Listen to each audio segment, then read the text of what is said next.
Rufus Clay Barringer was a North Carolina lawyer, politician, and American Civil War brigadier general. Early life. Barringer was born in Cabarrus County, North Carolina, the ninth of 10 children of Elizabeth Brandon and Paul Barringer. His brother Victor Clay Barringer was also an officer in the Confederate States Army. He attended the University of North Carolina at Chapel Hill, graduating in 1842.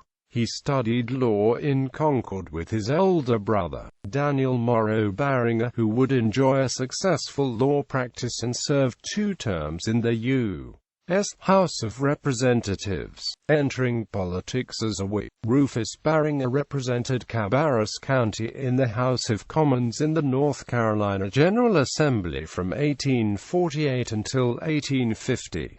A Unionist in his political views, he represented his district as an elector during the 1860 presidential election. First 2 marriages. Barringer's first wife, Eugenia Morrison Barringer, died of typhoid fever in 1858, 4 years after the marriage. They had 2 children, Paul and Anna. 2 of Eugenia's sisters also married future Civil War generals, Stonewall Jackson and D.H.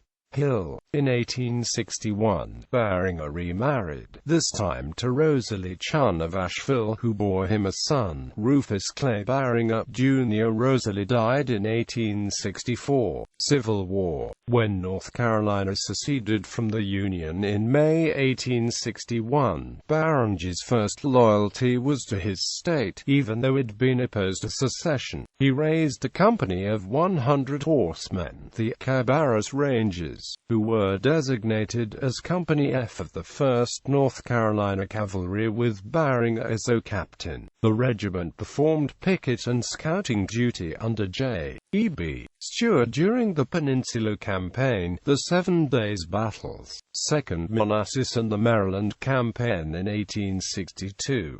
Barringer led his company during the 1863 Gettysburg Campaign, where he was severely wounded in the face at the Battle of Brandy Station, an injury that took 5 months for his recovery. He was promoted to major for his gallantry and served in the Bristow Campaign, where he was slightly wounded on October 14, 1863.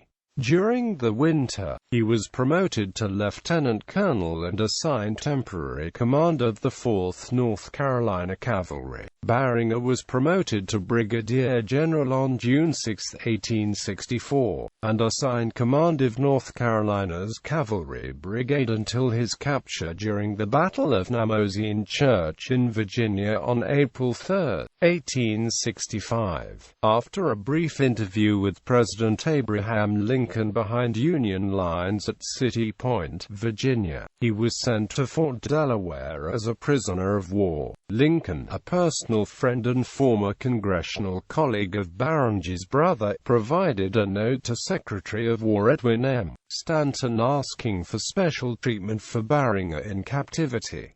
Unfortunately, Lincoln's favor backfired. After his assassination, Barringer fell under suspicion due to his brief meeting with Lincoln less than 2 weeks prior. He was repeatedly questioned regarding any role he may have played in the conspiracy. He wasn't released from custody until late July, months after most other Confederate prisoners had been freed. During the war, he had fought in 76 engagements and had suffered 3 separate wounds. Post-war, Barringer returned to North Carolina in August and established a law practice in Charlotte. He also owned a tenant farm and helped expand the state's railroad system. He again married in 1870, taking Miss Margaret Long of Orange County, North Carolina, as his 3rd wife. They had 1 son, Osmond L.